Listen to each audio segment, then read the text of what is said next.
Some of you, if any of you heard me before, I know there's two. One, two, not that many. Three, four, oh, it's so bad. And I got invited back, that's excellent. So, this is a big subject, and I put together essentially an all-new presentation. Took quite a lot of time, as they often do. You know, you can think you know a lot, but then when you have to put together 8 or 10 of those pesky slides, you know, the hours just seem to roll by, and New Orleans is out the window, but not there under your feet. And that's sort of how it was for me. You know, I made up an acronym just moments ago, SAPEC, S-A-P-E-C. And the acronym describes the various categories of how people like you, professionals, tend to look at the AI revolution. Skeptics, alarmists, promoters, exploiters, and then probably the biggest category, the confused. Well, I've actually been studying this for some months, and it is for real. It's a very fast-moving area. I started out as a skeptic, thinking this is just another promotion by one or another big provider, or other people in Silicon Valley or in the venture technology community. This is just another way where they want to create this huge demand for new things that really aren't that different from what we've done before. And it's much, much, much too much ado about too little that we actually know will occur. I thought that. And then I started to know more, and I'm thinking, oh my God, the world will end. If any of you heard the term dual-use foundation model, well, one of the core principles of President Biden's new executive order is a tighter level of regulation for dual-use foundation models. Now, those are very big. The measurement of their capacity to process information is described in flops, millions of floating operations per second. And they use trillions of bits of data that are collected from open sources and sometimes created by those sources. And they do so with incredible speed. Supposedly it costs $100 million to run a foundation model, to build one at even a modest level of capacity, and even more to build one at this dual-use level of concern to the administration. And maybe $1 million a month. It's expensive stuff. It requires a lot of computing power from some of the cloud service providers that you know and love, and others as well. Well, you may be wondering, what is the dual use? I mean, I'll give you the short version of it. It's in the executive order. The dual use is, first, the use that will change everything for the better, and then second, the use of the same foundation model that creates existential and lesser risks for almost anything.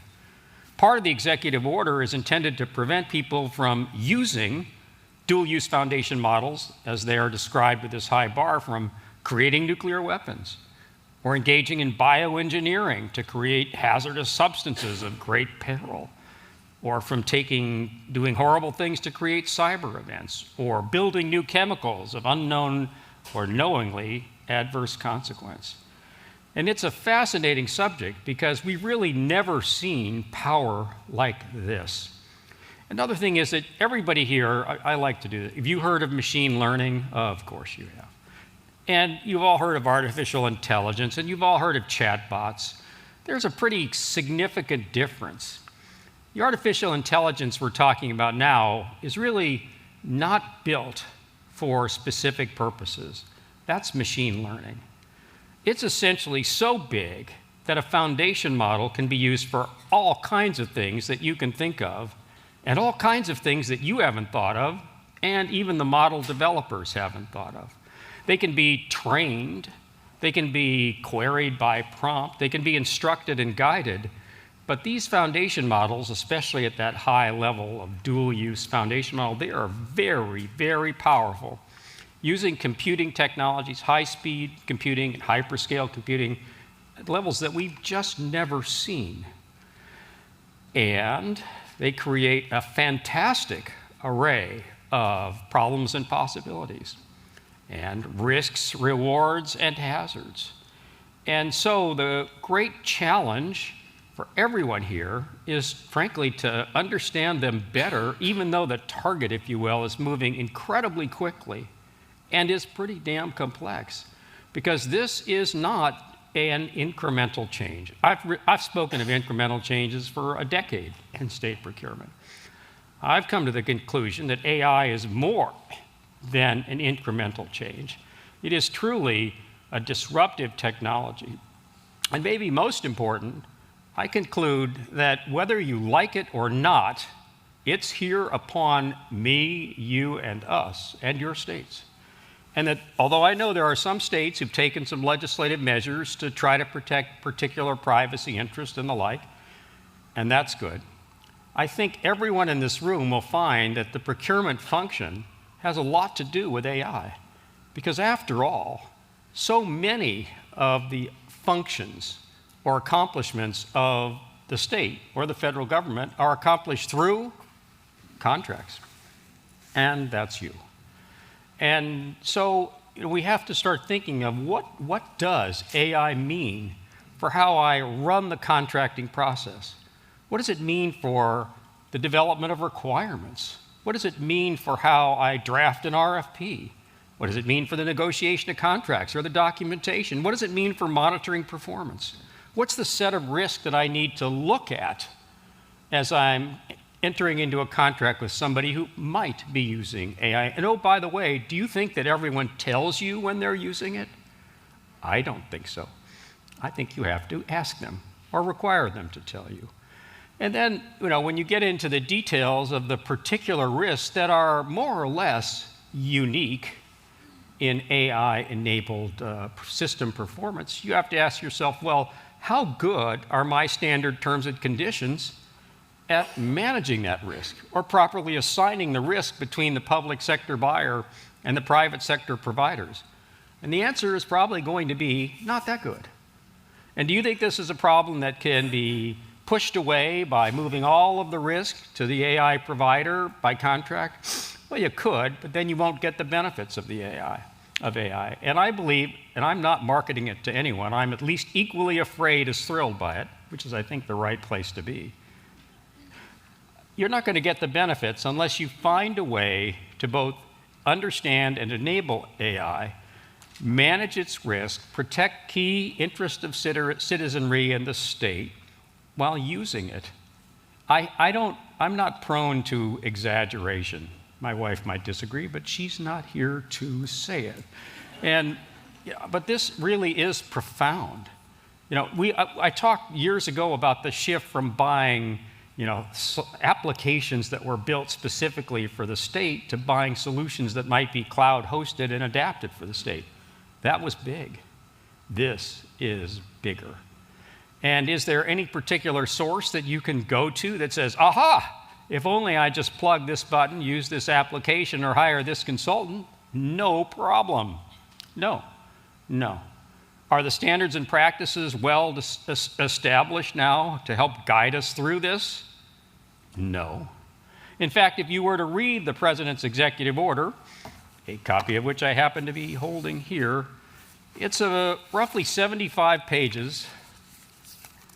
There's an incredible amount of stuff in here, covering many, many agencies, including many assignments. It's unbelievably ambitious. But one thing that's so fascinating is that this is one of those revolutions in technology where this White House has said, I'm not going to wait until the calamity occurs to try to manage it or understand it.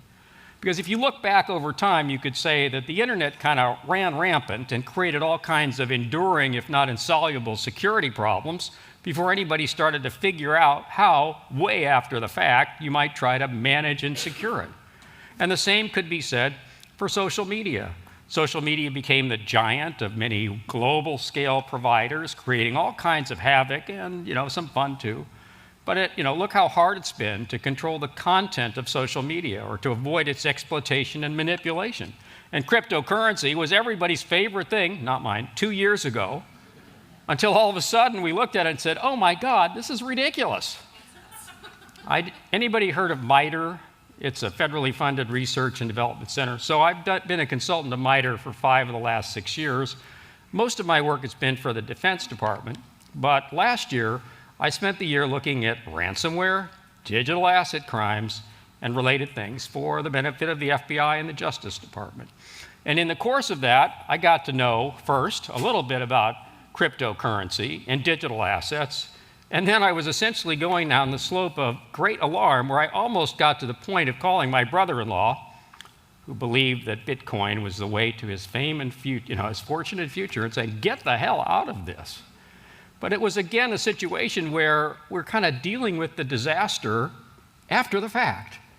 And this is bigger than all of those, I believe. And so it's really important that the federal government, through this executive order and its trusty companion, the OMB implementation guidance issued in draft, it's important that they are embarking upon all these many things in order to try to understand it better, manage it better, know the risk, come up with standards, come up with contracting methods, protect and innovate at the same time. It's fascinating. And the Biden administration could have said, I don't want all this terrible stuff. I'm going to give you a license or you can't do it. But they didn't do that. And they also could have said, I believe in the free market and it will take care of itself.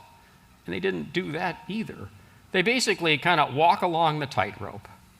We're going to promote it. We're going to try to understand it. We're going to learn about it. We're going to create more workforce to manage it. And we're going to try to really use it and become an international leader for it. I like all that. Now, you're listening to me. You're talking about the federal government. Yeah, because I think that they've gone the farthest, the fastest, and just recently. But I submit that as you listen to my program, where I'm using much of my limited time on the preface, I think you're going to see that many of the things that the federal government is trying to deal with are things that affect you more or less in the same way at the same time.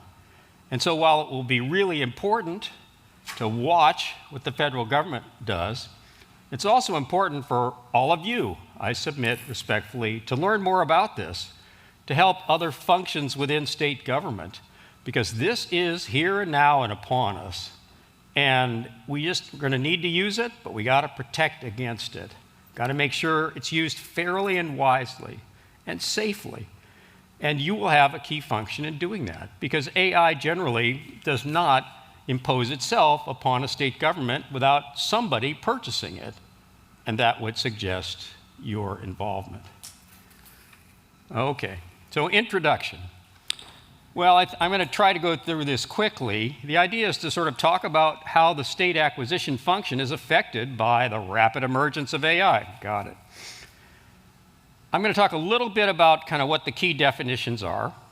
I have already talked about the duality in that there's things that we love and things that we fear.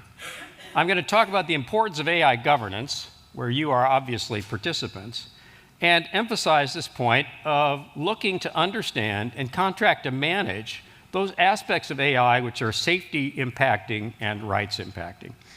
I should mention also that since this is the first time that I've done this presentation, there are significant possibilities of errors and omissions which I have not taken special insurance to protect against.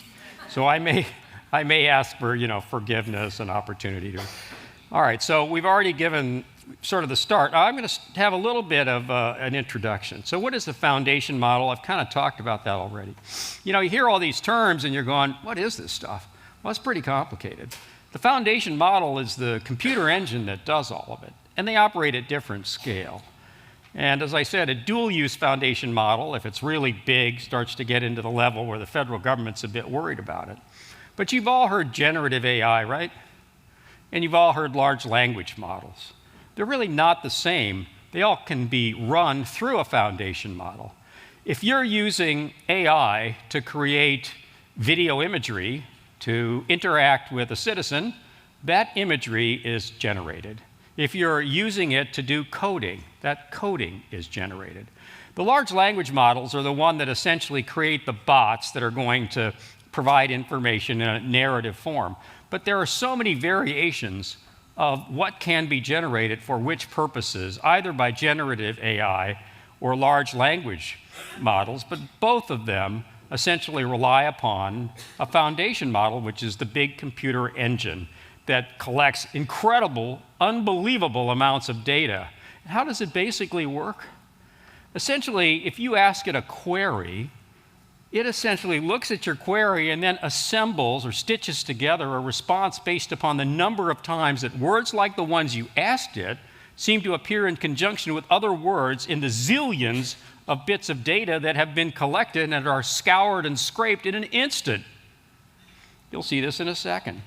So, I think I can I go back? Not easily. Sorry? Oh, so examples of how it works is I went and looked at the AI executive order for the definition of generative AI. But I wanted a definition of foundation model, and I have about 20 of them, but I just thought, let's ask Bing AI to provide one. And here it is. And large language model, same thing. I used it. I use it very carefully because as a lawyer, it can do all kinds of bad things, and you don't want to be relying on stuff that's hallucinating or just wrong. But this is just a quick example of where you can get an awful lot of stuff from this functionality that speeds your work, saves your time. So what does it do? Well, I've got a column on the left from the National Institute of Standards and Technology, AI Risk Management Framework, a very important document that essentially talks both about just that same duality. The first paragraph, it's going to make everything better. And the second paragraph, wow, there's a lot of ways in which things can be bad. Now you have to think about it. If this is true, and AI is changing so rapidly we can barely follow it, and the uses are just beginning to be understood, how does this square with what can be, let's call it legacy-bound or traditional or static contracting practices at a typical public sector buyer? Not very well. And that's why you're all learning about agile methods of software development or solution acquisition. We're going to need some agility in the procurement process. So here I put just a couple examples of state use cases, and some of them are pretty straightforward, talking to people when they ask questions. Some of them are more interesting. A governor wants to do some new legislation. You're going to have AI kind of scour the world for stuff that's relevant and generate papers or even drafts. Some of it gets pretty intense and has public safety implications. You're going to look at the history of fires in your particular state, the information that's known about how they came into being, how long it took to fix them, what the obstacles were, and what the damages was, and you're going to ask AI to give you a plan to manage the fires. It could do that. I don't know that it is, but it could. And the parentheticals show what type of model is relevant. Can you ask AI to develop RFPs? You could. Got to be careful.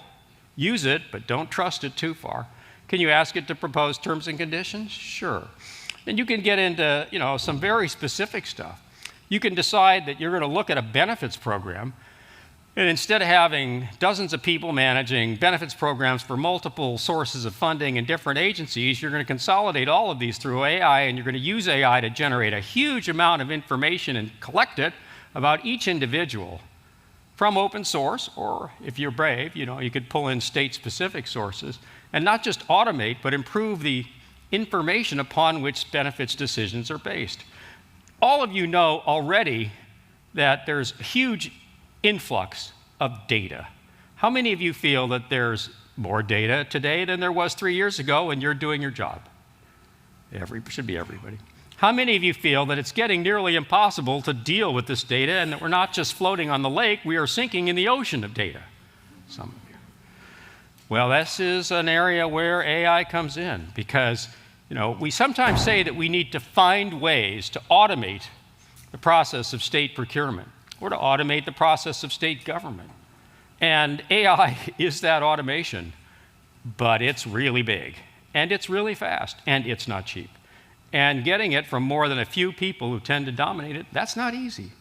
So this has an important bearing, a profound bearing, I think, upon your day-to-day operations now and your future.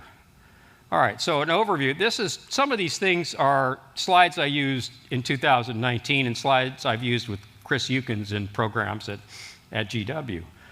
So in 2019, I talked about all these forces and factors that we're trying to deal with, as state governments find that the expectations of citizens different, change, and they find that there are new problems to deal with. 10 years ago, we didn't care about cloud. 7 years ago, we didn't care about privacy as much. 5 years ago, we were a little less worried about cyber and supply chain security. Well, you got all that stuff, and now you have AI, which sort of just presses on everything on that list. And I have this short list. AI adds a bunch of concerns. I mean, fundamentally, you could say some of it distills to trust. Will it work as intended? Will it be fair? Will it respect equities? Will it not discriminate? Are the algorithms true? Am I monitoring it to make sure it doesn't go off the reservation? Will I know if there are harms that result? Do I have the means to stop them? But at the same time, there are categories of opportunities that are pretty easy to distill also. It's fast. It's responsive. It will reduce your cost. It can automate processes that just seem to be interminable because there's just too much information for you or others to manage. And it can, especially through generative AI, enhance services in ways that really can't be contemplated with conventional technologies. And of course, through all of this, one thing it does, potentially, if executed well, is to give state personnel operating efficiencies that may be hitherto barely imagined. We've talked forever about how this or that or the next thing, working from home, will make state personnel more efficient. Well, if you give AI tools to state personnel to be doing their tasks where those tasks are data-driven, you're going to see changes in their efficiency. But you got to buy it right. Got to buy it right. And AI affects many state objectives. I have the 2020 NASCIO state CIO policies, and AI is not even on there. I don't know what the current version is. Maybe AI isn't on there now, but it should be. And I started out on this list with a bunch of things that we were talking about in 2019, or when I last did the GW program in 2021. We need to replace legacy system. State personnel need automation support for decisions. But as I go down the list, I'm getting into stuff that, where AI really plays a key role. One of the things that also is in gear here is that AI is not the same old stuff that you've been dealing with. And the people you have who may be good technically, they are probably not trained for it. And you're not going to be able to make effective use of it unless you are able to hire and retain an effective AI human resource. In fact, in the president's executive order, the workforce issue gets pages and pages of what's necessary for the federal government to hire and retain sufficient AI-capable persons, including all kinds of different incentives for immigration from abroad. Workforce is going to be key. Now, rising concerns about supply chain and security. I talk about this a lot, and usually in defense or national security forums. And the short version is this. Many of your important functions and some critical functions over a period of perhaps months or years are going to be moving into the domain of these big foundation models and their generative or LLM expression. You will care a lot about the supply chain security, not just of the provider you signed the contract with, but also the supply chain below that. You will worry about foreign ownership, influence, and control. You will have an interest in knowing what might go wrong in the performance or what might change in the ownership or what the experience is with other customers with that entity. And now there are sources of information available so that your knowledge of, let's call it the provenance or pedigree of the AI provider, it doesn't end at the point the contract is signed. Although that is a critical juncture, it can continue. And another thing that is key is that the world's geopolitical situation is not too good. In fact, it's bad. We have armed conflict in two areas and rising tension with China and continued probes or other hostile acts by China, Iran, North Korea a little bit, where they're essentially probing infrastructure, parts of infrastructure that are under the principal domain of the states. AI is an area where you might find yourself faced with AI-enabled threats, and you might be able to use AI to help defend critical infrastructure and to recover from attempted attacks. So this is a slide that I've used probably over the 7 years that I've been talking to you. And it's this idea that acquisition is a question and an answer. And we have this funnel where we're looking at bidders and requirements, and we have an evaluation process. And so the acquisition process asks the question, and the bidders make their proposals, which are the answers, and then a contract results, and you go forward. Well, it's become more complicated now because the sources of information really are different. Of course, you want your vendors to disclose this and that to you, but you may want to have them disclose more. And you may want to use AI tools that rely or access open source data to learn things about your vendors where you don't need them to tell you. You just get a resource to obtain that data and to parse and analyze it for you. And another key point is this, and it's reflected to an extent in the President's AI executive order. The contracting process that doesn't really end at the point the contract is signed. I know we're all involved in disputes and the like. But there's an argument that the amount and nature of information is now so much greater, so much more is available, that we want to think about ways to contract in which both sides understand that the flow of information to buyer and to seller is going to be continuous. There will be obligations to inform and to act on information that continue throughout performance in an agile way. And where you want to include more monitoring. I mean, how many of you have active monitoring of your IT solution contracts now, where you essentially tell your supplier, I want you every quarter to do a self-assessment of how well you're doing against cyber supply chain threats or meeting your key performance indicators? One, there'll be several.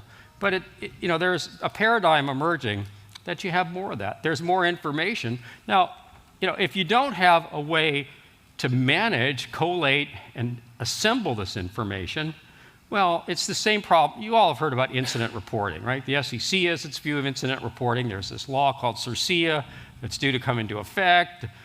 The CISA agency has incident reporting. Defense Department regulations require it. There's just a thicket of entities that require incident reporting. What's the number one problem? Okay, what happens to the information? And that, I think, is going to be true of so many things in state procurement as well. Well, AI is a factor there. Because AI, if trained properly with the right prompts and good legal conditions, terms, and legal due diligence, AI can help you kind of manage this surge of information so that instead of just getting reports that go nowhere and are seen by no one, you actually have the timely ability to do something with it. You don't want AI to make the decisions for you, but you do want to look where AI can help you make decisions that are timely to protect important state interests. So at the tactical level. So here I'm going to talk a little bit about due diligence and information and communications technology contracts. I think it's still true that contracts for ICT supplies and services are critical to state needs. And what I've seen over the past several years is that at both the federal level and in commercial contracting, the way in which these contracts are done has changed. There used to be an underlying premise. We've all heard it of caveat emptor. If you don't find it out about me, and you didn't ask the right questions, you're stuck with me.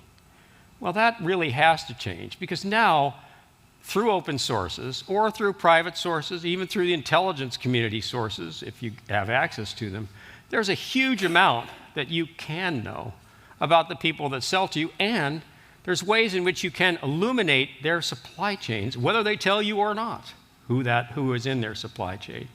There are tools, methods, and vendors who provide supply chain illumination. And where that gets to be important is it gives you better idea of the provenance and pedigree of the elements of their performance. It certainly can inform you about the extent to which supply chain risks are present in software development or use. And it can help you make risk-informed decisions as to the security of the vendors. Now, in your contracting now, I'm sure in some of the RFPs, security is important. But you probably don't have a standardized way to look at the security or trust that you place in a particular offeror as opposed to a different offeror. Well, these new techniques, what I call the new due diligence, gives you ways to use AI to get more information and to help and to use that information to make risk-informed decisions as to who you pick, what work you give them, and how you manage their performance. And again, I've sort of said it earlier, this explosion in generative and large language model capability, it's not incremental. It's not that there's just more information. There's a huge amount more information, and there's a huge amount more processing or capability available to parse it. But it's difficult. We need technical support, because one of the things that's happened is that these big foundation models, they pretty much scrape the internet really for everything already. And they can operate at billions amounts of data in an instant. But some of the stuff that they include is nonsense from TikTok, or falsehoods from Facebook, or manipulative stuff that's been created by bad actors. And so you can have a situation where this just massive data is flowing through the AI engine, some of which never made any sense and never had any authenticity to begin with. Now, there are techniques that you can use to find it and avoid it, but it doesn't happen by itself. So again, you want to know who does it well, and how they validate the model, verify and demonstrate the accuracy or integrity of the algorithms. There are some situations where you might want to ask a lot of details as to the weighting of information. There are, of course, the need to make sure that citizen interest in safety and privacy and in equity are respected. And all those things are kind of tough, and they all figure into the contracting process. So the new due diligence, I just want to jump down to the bottom. If I've made any sense so far, what I'm telling you is that the things that you buy that employ AI or are influenced by AI or, in fact, operate by AI, these are things where your traditional contract terms and conditions probably need further work. And you're not going to get it right immediately, and there is no place to go for a present standard. So I had a conversation yesterday with Pearson Skepnick of Iowa, who is somewhere here. There he is. And he was kind enough to send me some language that he started to include in some of his RFPs. And I included it in this last paragraph, which is the one that matters. Because what are some of these other contractual considerations? These are just a few. Now, you don't want to use all of them. You don't want to scare away the vendors. You don't want to get past what you know. But you want to know, you need notification of use. You'd like to have advance approval for AI usage. You'd like to have documentation of what it is. You want to know what their training data is. You want to know how they normalize the data to prevent discrimination. You need specific citizen notice and rights to object. Sometimes you have state statutes that require it. For certain foundational models that are big models, you may want to have red team exercises and require them either independently or by the provider. You want to have demonstration of security. You want to evolve with emerging standards and best practices. You never, never, never want to let sensitive state data become part of the input into a foundation model, generative or LLM model, because once it's there, it essentially becomes known and usable and available to everybody anywhere. You can control it in some circumstances, but that doesn't happen by accident. You got to watch intellectual property. Generally, my view is that things that generative AI produce, if they are just essentially derivation of mass amounts of data that have been put in by others, the product itself is not an IP infringement. However, there are people that think it is. And so you want to have provisions in your agreements to make sure that you, state, are not going to be liable for IP infringement issues that may come from a generative AI product that your vendor provides. Now, as I mentioned, there are some big players who do this and other big players who don't do it as much but rely on the big players who are going to be offering this, that, and the next thing to you. Well, all of us, raise your hand, have experienced vendor lock-in. Yes, you have, or you will, and none of us like it. And this is yet again another area where you don't want to be in a situation where you hire AI provider ABC, and 2 years from now, you realize there's a better way to do it, or you don't like the output, or it didn't do the job, or it was too expensive, but you can't get out of it. And that does not happen by itself. In a related sense, you need transition procedures. Anybody heard the term regulatory lock-in? So it's a new popular term in Washington. Some of the very biggest AI providers, Microsoft and Google, and the like, and I do a fair amount of work for Microsoft, full disclosure. Some of them have some absolutely terrific ideas about how their particular if not unique approach to the management of risks for AI include a set of regulations or an architecture for statute that they think would just do a great job to protect against all these risks that I've discussed. But one of the hazards of that approach is that if you build the legislative or regulatory or control structure around just what the very biggest guys do, and there are about 4 of them, well, all of a sudden, it's going to work fine for them, and it's going to kind of keep everybody else out. And so you want to be looking for ways in which you're able to get the high performance from the hyperscale AI providers with the computing power that's needed, while at the same time making prudent and safe use of others who will essentially be building upon or creating applications from those models. Make sense? All right, now, do you wait? Now, there's a part of me, as I look at all this, and I even thought it, internally a month or 2 ago, I should just wait. Actually, I know exactly the context. So I was looking at different legislative initiatives in Congress, and it seemed that about every week, one or another combination of senators, congressmen had another great bill, the AI Safety for Everyone Act, the federal improvement of AI, pick your name. There was one every other week, and Senator Schumer has held these listening sessions at various places in the country, and some of this is actually, some of it actually crosses both House and Senate and is done between or among Democrats and Republicans. Who would have thought? Well, as I looked at Congress, I thought, gee, this is all great, having bipartisan bills that are thoughtful and have different strategies and architectures, this is all good, shows democracy at work. But then another part of me thought, how in the hell in this Congress are they going to get any of these things passed? And that is still the question. I mean, if they can't find a way to solve the budget problem, or rather, if they can't, well, it is a budget problem. If they can't find a way to keep the government going in a week, the likelihood of Congress passing some fantastically thoughtful, careful, discriminating AI legislation this year would be in the area of remote. It isn't that they're not trying, and there have been some really cool stuff that Congress, to its credit, and I generally don't credit Congress, is actually doing. So I did a program at a Google MWise conference about a month ago. I said, we can't wait for Congress to do anything because they got a million good ideas, but none will be distilled or precipitate into law. But then the president's executive order showed up. It doesn't completely displace what Congress does, but it really shows a lot of thought. And although it is an endurance test to read the damn thing, and even more endurance to get through the OMB guidance, I think most of you would find it well worthwhile. You might even start with the OMB guidance because it has so many practical things for what agencies and departments in the federal government are supposed to do.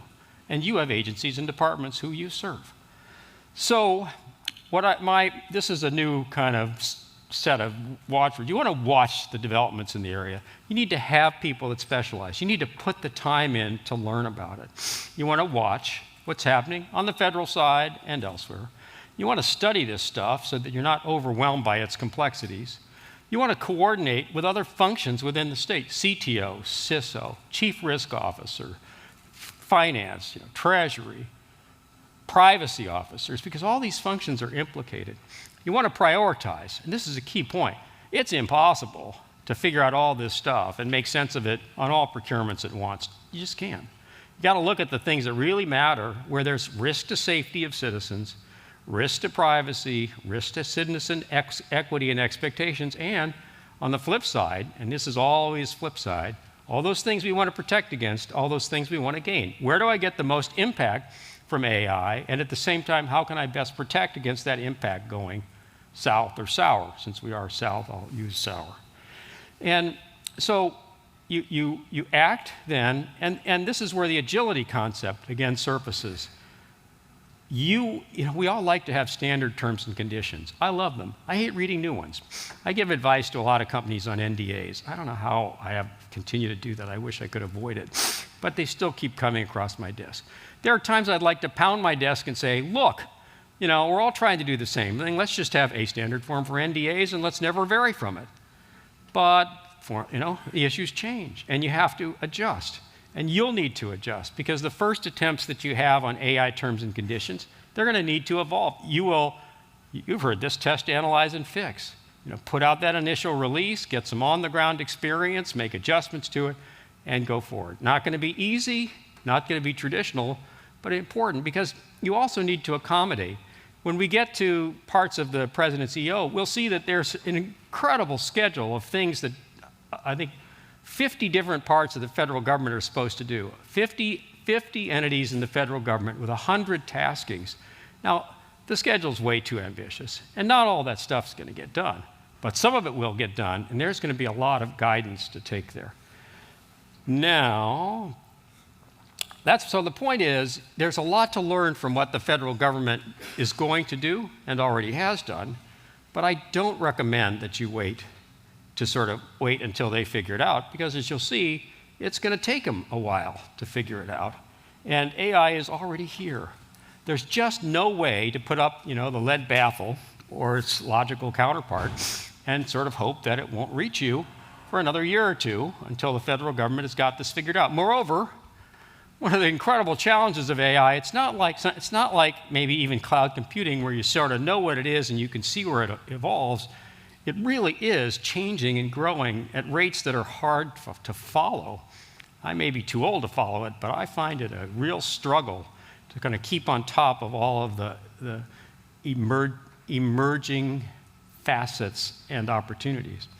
So the October 30th executive order really is amazing. There are times that I read stuff that the administration puts out, and I say, God, like the National Cybersecurity Strategy. This is an assembly of the wonderful. It's everything all at once, all the time, satisfying everyone, offending no one, promising, recognizing the issues, and likely to be accomplished only by a few. There's a little bit of that here.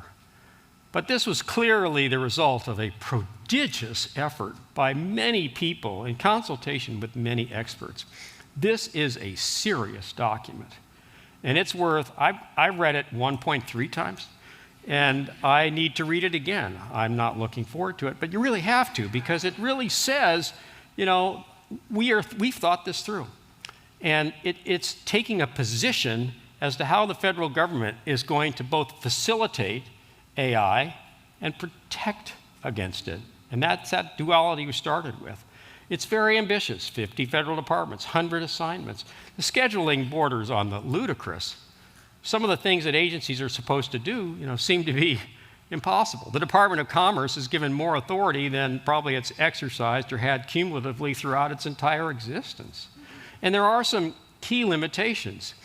There's an awful lot of stuff in here that requires what? Money. Well, money means Congress has to authorize money and appropriate it. Congress has not been doing an especially effective job at either authorization or appropriation. And in fact, we may just fall off a cliff on the 17th. And so one of the real questions, in fact, on like the last page of the executive order, there's something like a footnote that says, I mean all of this, but this is, of course, subject to available funds. And we don't know what those are. And there's also some issues of authority. There is a role for Congress. They are the ones that do laws, and typically from laws you get regulations. Those are distinct from executive orders, which are important, or OMB guidance, which are important, or policies and procedures, which are important. But there are some things where you can only go so far unless there's an underlying law to do it. Now, in the case of the administration, they emphasize a lot the use of existing authorities. And you, I think, for each of your states will want to look at the existing authorities. What can you do? What can't you do? And you'll want to think about what might I recommend to the head of my department or agency as new authority that I might need. Perhaps it's just for emergencies, but emergencies count. And in the case of the executive order, there's some of the key restrictions on these very large dual-use foundation models. They rest upon the Defense Production Act, which is very interesting because essentially the president is saying, well, if you're big enough that you can do these, you probably have a contract with the Department of Defense already, and I can invoke the DPA to control you and make you report on things. Well, maybe. But there are people who say maybe not. And some of the global providers of very large foundational models, well, they don't actually contract with the federal government, And so it's a question of whether the Defense Production Act will serve successfully as a basis for this regulation and risk management of the largest and potentially most advantageous and yet dangerous versions of AI.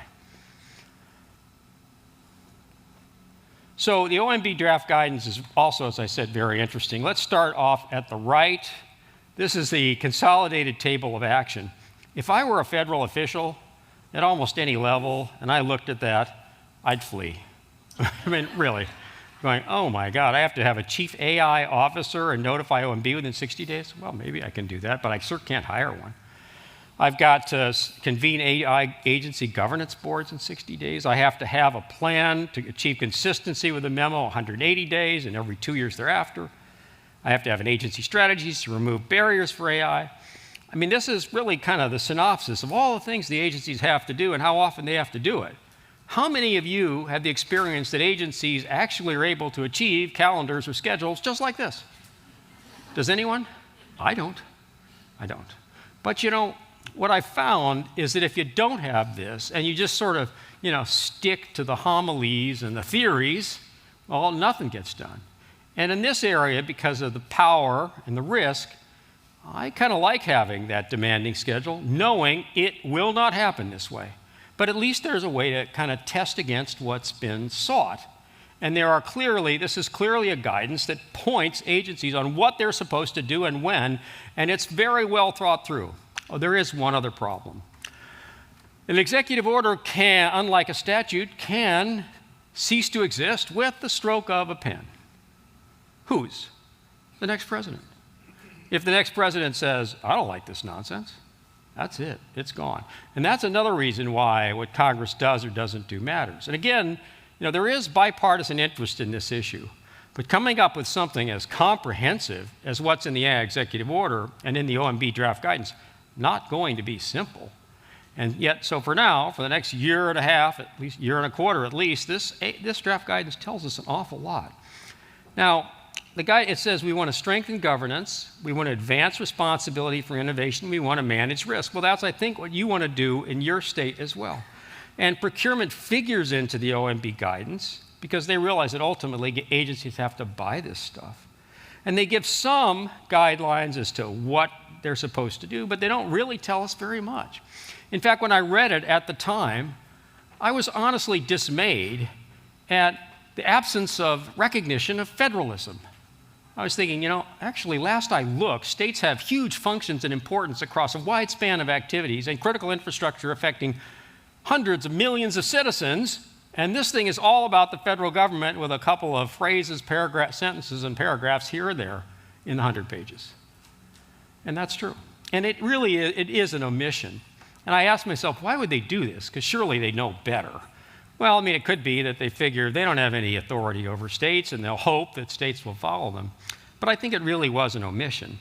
The things that are in the EO itself says, well, the federal government should help states with assistance on civil rights and AI discrimination, HHS and agriculture, who provide money for food stamps and human welfare programs, should be giving guidance to states to use automated systems in the implementation of benefits, and we should also work with states on health and human services. It's not that much. But we do have in Section 10 of the EO what I would call parallel practices. These concern advancing federal use for AI. And I think if you read these things, you'll see that every one of them likely affects you. These are the list of parallel practices that OMB is supposed to create and that federal agencies are supposed to implement. And these things distill into contracts. External testing of AI. Testing and safeguards against discriminatory, misleading, unsafe, or illegal uses. Watermarking to identify output from generative AI. Independent evaluation of vendor claims. Documentation and oversight of procured AI. Maximizing values to agencies who rely upon the public sector data. Provision of incentives for continuous reporting, public reporting of compliance. If those are things that make it into the executive order itself, which concern procurement and will be implemented through contracts, that might be an initial short list for you to consider as you look at how to address AI in state contracting. And OMB is to issue further instructions on AI contracts within 180 days. Now, 180 days seems like a long time, but when you think about the billions of dollars of federal contracts that could be affected. 180 days is not very long. And in the meantime, there are going to be AI contracts. There already are. You may not even know, as I said at the outset. So at the very least, states have a strong interest in being informed and involved. And although I recognize, of course, that each state is its own sovereignty, you do have common interest. And it would be my respectful suggestion that working with NASCIO, that you think about ways in which you can organize your interest and involvement so that you're not just waiting for the next shoe to drop from OMB or this or that federal agency, so that you get a voice at the table. Because these federal rules, practices, and principles, and even the risk management strategy that NIST has put out, they are going to affect you. It's certainly going to affect the vendors that you use. And you want to be informed, and you want to be sure state interest, your interest, are known and respected. And it will not happen by itself. Parting thoughts. I'm actually going to finish this on time. Unbelievable. I never do that. Of course, don't have much time for questions. Well, I'll kind of I'll finish with where I started.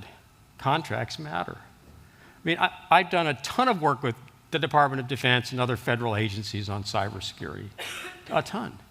And, a lot of the things that you have to do, controls and requirements and theories and premises and threats and vulnerabilities, that's all great. But in the end, the federal government cannot just make a declaration that says, contractors, do a better job protecting yourself. It doesn't work that way.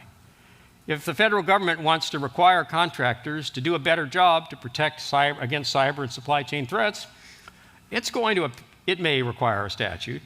It could require rulemaking. There may be regulation. There will be a contract clause, and those clauses will be in solicitations, and they may or may not be negotiable. But in the end, a lot of the things we're talking about are going to go through that funnel that I showed earlier. It's very simplistic. But the funnel includes your ability to know better, influence more, and better address the risks that are present through AI. And one point I really like to emphasize is that maybe my experience isn't representative, but having advised many companies, large mostly, small some, medium some, in state procurement and federal procurement, there was always this sort of pinnacle point. We do all this work to get the proposal in, we get into the, we have a best and final, we negotiate where we can, and you should always be able to negotiate, don't forget that. And you get to this point, and then there's the moment of contract award, and then then everything changes. Well, I'm now questioning whether that's really right or necessary, because the nature of exposures as are generated through AI, as well as the nature of information available to you as the public sector purchaser, it's different. You can get information every day about your major subcontractors. You can hire entities who will be looking at the periphery of the networks or information systems of your providers. They don't have to know, and you don't have to ask their permission, and you don't have to tell them. But what this does is it says that you're no longer kind of relying upon what they said or promised or you believed in at that moment of time of contract signature. What it says instead is that we like all that. We're going to make an award on that decision, but then we're going to watch. And if you have the tools to watch and can use AI to help you to watch and make sense of the information, you'll need it because otherwise you'll be drowning in data. Well, then all of a sudden you can start to say, hey, look, this is a partnership. And the partnership means that I have to tell you, vendor, where I see problems, and you have to tell me, state, where you're encountering them. And we have to work these things on a continuous, agile-like approach. As I've said earlier, there's going to be, I doubt that any state in this room or any federal agency or department actually has a present well, I won't say that, I don't know. I think it's very unlikely that states or the federal government presently have a fully thought through set of terms and conditions that work both to invite and utilize AI, as well as know it and protect against its risks. There's so many facets and features involved. And it will be tempting just to say, get that thing away from me. And going back to my original acronym, which was SAPEC, I'm going to be an alarmist and I don't want to know about it. Well, I don't think that's going to work. So there's a ton to do. And it's It's to not sort of think of where does AI affect the acquisition from the start of requirements all the way through the end of performance, and arguably beyond that. Because you can have performance end, but continue to use a system that may have been generated by AI or rely upon it, and you're going to want to continue to know. And so there's a lot of change coming. And it isn't an incremental change. I've never really known what a sea change is. Everybody heard that term? It's a sea change. But I think this is, whatever a sea change is, this is one of those. And then, competition. Yes, I have done a lot of work for Microsoft. Microsoft, as well as Google and Amazon, would really like to have competition, but to win all of them. It's the American way. But it's not really necessarily what you want. And so it's going to take some real effort in design and in the contracting process to assure competition, not just for one, but for many of these acquisitions. And fundamentally, you as procurement lawyers, you need to understand AI risks and benefits and contracting issues. And although I know you have tons to do, I hope I've made at least a good opening statement that these subjects should be a priority. Q&A, we have 22 seconds, unless somebody says I have more time. All right, I'll ask you one question. Yeah. Do you anticipate a FAR clause specific to AI resulting from this executive order? Yes. I just don't know when. I've been suffering with a FAR clause on defense supplier. Anybody heard of CMMC, Cybersecurity Maturity Model Certification? We've been waiting for the final DFARS clause for 2 years, and FAR clauses don't come quickly. And there'll be a lot of contention here. As is always true, every trade association will start their letter saying, we, of course, completely support what GSA is trying to do. And, of course, we, like any good citizen, want to have a FAR clause that respects the federal interest and protects the public fisc. And then they go on to say, but this is bad, and this is stupid, and that's wrong. It'll come. And, in fact, there's some provisions in the GSA guidance that say you really have to do this. You have to come up with these new FAR clauses. But I've become, through painful experience, and I have quite a bit of it, kind of a skeptic of the timeliness and responsiveness of new regulations. And yet, again, you can do a lot in an executive order, but it's been shown pretty conclusively at the federal government that if you don't have an underlying statute that authorizes your directive, or even the regulation you put out, well, it's vulnerable to attack. And there's a lot of money at play here. So if you're kind of getting out there on the limb of some authority that pre-existed even the idea of a large language model or a foundation model, there's a fairly good chance that somebody who dislikes it enough is going to say, wait a second, to paraphrase, you're trying to use your executive authority to tell the EPA how to handle security of water institutions. You can't do that. Everybody know about that, right? I mean, this number of states said, well, you want us to do these new things to protect the cybersecurity of water management installations. You don't have any underlying statutory authority to do it. And who gave up? The administration, because they didn't have the authority. So there's going to be an awful lot in play. This is not really a partisan issue, generally, but when it gets down to how much the federal government does, there'll be divisions. And there still will be big divisions between what the trade associations who represent the large companies want and what those who are competitors and have not made the investment want. And that's another key problem. It costs a gigantic amount of money to have a foundational model of the significance I've discussed. And there are only a few that have it, but there are probably hundreds of companies you already know and work with who will want to rely upon somebody else's investment. And that will lead to contention. We might even see a bid protest or two. Who knows? One more question? No more questions? No more attention?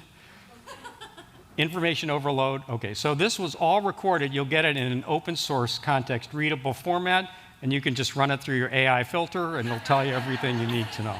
So as to me, I did put in this little thing at the end, which sort of, if you care to read it, I'm hoping that I'm self-authenticating, meaning that what I've said suggests that I have some actual reason to know this. But sometimes that fails. And if it did, you can take a look at my bio and judge for yourself. Thank you very much for your attention and interest.